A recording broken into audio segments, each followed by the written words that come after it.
which car are we gonna drive today, boys? Eeny, meeny, miny, mo. Eeny, meeny, I'm taking this car.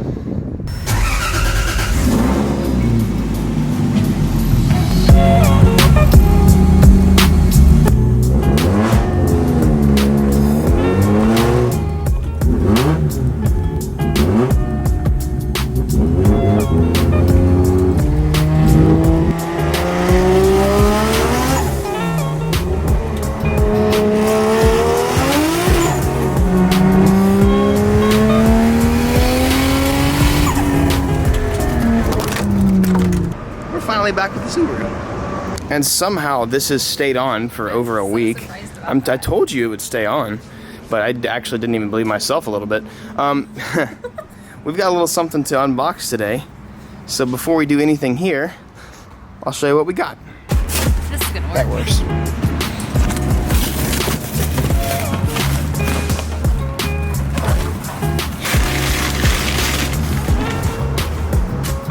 Ooh. That's the trailing arm. That's the one that's super bent. That's an STI trailing arm. Those are some toe. Whoa, those are beefy. Those are way bigger than what we have on the WRX. Sweet.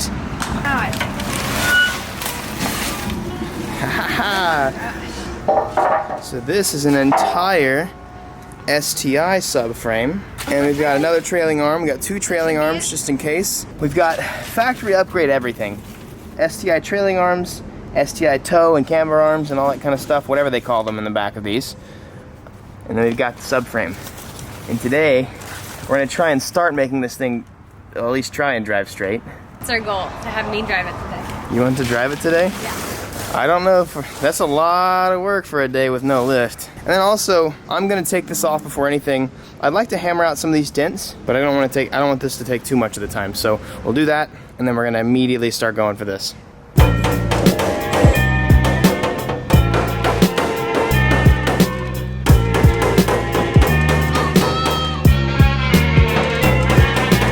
So now, just got a bunch of little dents. That actually worked really well. That out, but I should be able to just Bondo some of these holes back to normal. That'd be cool. Let's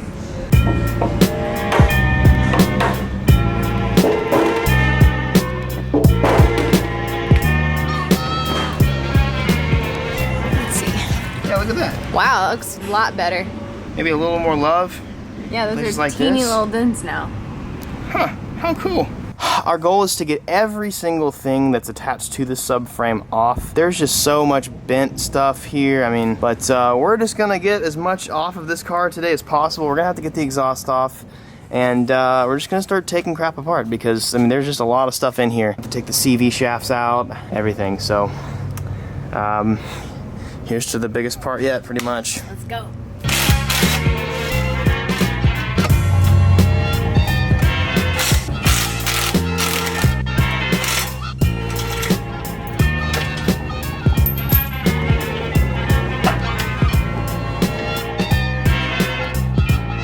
Got it off.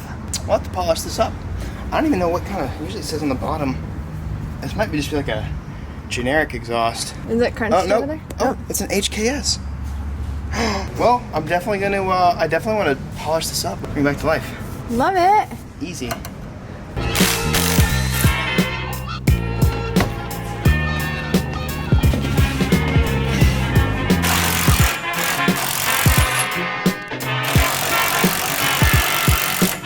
Wow, what in the world?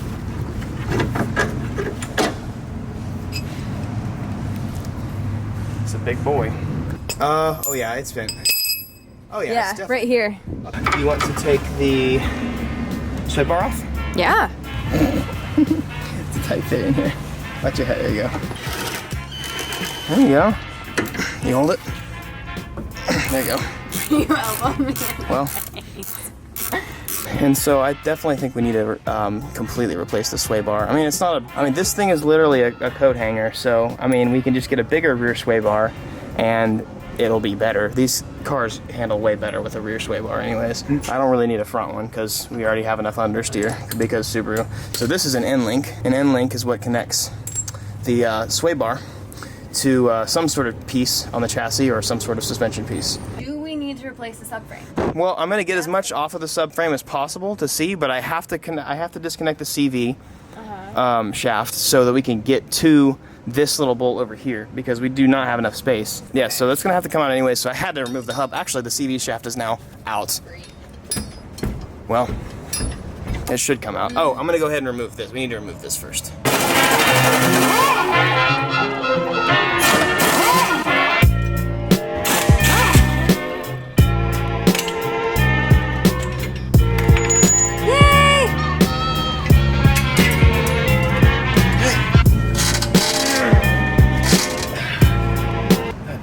God, these are so bent. What? Okay. That's all the nastiness. That was a pain. This bolt had to have had like 500 or so foot-pounds of torque. I have never seen a 17 millimeter have that much torque in a bolt, but I mean, it broke. It actually started, it had so much torque on it, I had this leveraged in place and it started bending a piece of the exhaust because it had so much pressure on it. That's a lot of freaking torque, dude. Okay, well that exploded. Come on, muscle man. Okay, now it's actually moving, so I will need damn. You missed me break it? Yes. Damn it. I'm freaking Hulk and you're not even letting me flex on them. You said you needed a tool. Nice. This fits in just nice and snug, and that goes right there. That looks like that's gonna be just fine to use. We're gonna have to get the tow arm in, and then the trailing arm, but I wanna show you guys this. Look at this. This is the new tow arm that's like really beefy from the STI, and this is what the tow arm looked like on the WRX. It was super jacked up. So bad. We actually did a really good job of fixing this. It's about the exact same angle, but we're gonna go ahead and put the brand new one in because you lose a little bit of rigidity in the metal whenever you start heating it up and stuff like that. So we're gonna go with the OEM spec trailing arm, and honestly, this side should drive with zero issues. I was kind of in a box somewhere else, but Victoria pointed out how the end link might go ahead and still work, and we got it. It looks way different than the other one, but it still functions the exact same. So, assuming this is not bent, we can still use it. This is why STI is better. Look how just beefy. STIs are different, are just better than WRXs in so many different ways. Yeah. And you can just tell by literally just the most simple Parts.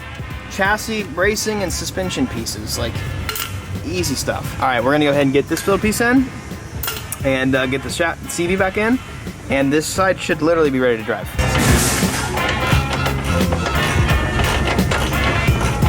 So we've got the good trailing arm here. You stubborn bloke. This bloody thing. Oh. I promise you, I will. Wow. Simple enough. Starting to look like a real car again at this point. Man, so with all this replaced, it's still towed in a little bit. It's way better. It's obviously way better. And I think that there's obviously some alignment stuff that I can do, and maybe that's the last thing we need to do. For right now, we have literally done all that we have and all that we can without having to replace the entire subframe. You can obviously see that something is like pushed forward here. Not even pushed forward, but just like not set right. So we got to figure that out. It has to be that bolt. We straighten the bolt out with magic, and hopefully this fixes it. And if this doesn't work, and if it's not at least a little more straight, then it's very well we could have some frame damage somewhere in there. Like there could be something even like here, or even like right here. It could be bent a little bit, and that's always possible. It's fixable, but it's hard to fix. Well, it's going through better now. So it's better, but it's not fixed. And I have a theory. I think it actually does have a little bit of frame damage. Not a lot of frame damage, but enough. And let me show you what happened. It doesn't look as if just the suspension pieces that are bent moved it up, because we obviously changed everything out to where it's like really nice STI parts. It looks like we might have a crinkle, a small crinkle in the frame. This right here is the frame of the car. This might have been just enough crinkle, like to basically alter the subframe like an inch or so this way, right? So like imagine the subframe being this, my hand being the subframe, crinkle right here, moved it like this. So I'm going to put the wheels and stuff back on it. Everything's torqued down, everything's tightened down. I'm gonna drop it back on the ground and we're gonna see. If not, we might have to take it to somebody that can do frame repair, or we have an entire frame, or we have this part of the frame right there, which I would hate to have to take that out, but it's possible and we can do it. Yeah, so this wheel is on. All suspension pieces are totally fine, but it's obviously still bent in a lot, and it's actually pushed forward. So I am going to stick with my theory of some frame damage right there, which it's okay. Frame damage is fixable. It can get expensive depending on how long it takes. It could cost a couple $100. It could cost $800-900. So we'll see. We're gonna still continue with the car as normal, as planned, just because we already have everything in front of us. We're not gonna give up on it. Its frame damage is 100% fixable. What do you think? We should just keep going with it? Make an off-road one.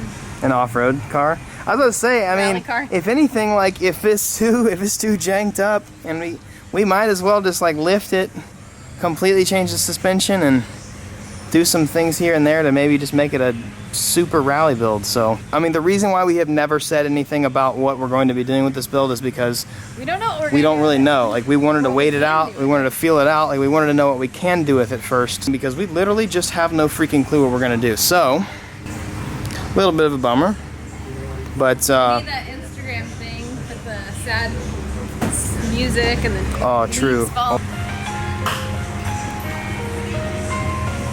There you have it. We'll get it fixed. So the plan for tomorrow is to get hub adapters, get wheels on them that actually will drive, because I do have 57 sets of wheels in my garage, and drive it to like a service. Unless somebody emails me overnight, I'm gonna drive it. There's like a Service King down the road, which is typical and probably a little more expensive, but I might be able to get a quote from them. They might be able to check it out and get it done sooner rather than later. So the idea is to get that done and get the car on the road and see if we can get that frame damage done. The last thing I want to do is get it adjusted after I fix the body, and then something get adjusted and then like Bondo crack or something. So that doesn't seem like a very fun. It doesn't seem like a very fun idea to do it that way. So get baby girl warmed up and drive her home. At least we got something super fun to drive. Oh man, I wasn't filming. I just drifted an underpass. Actually, no I didn't. Police officers, no I didn't. I didn't do that. I'm just flexing for video.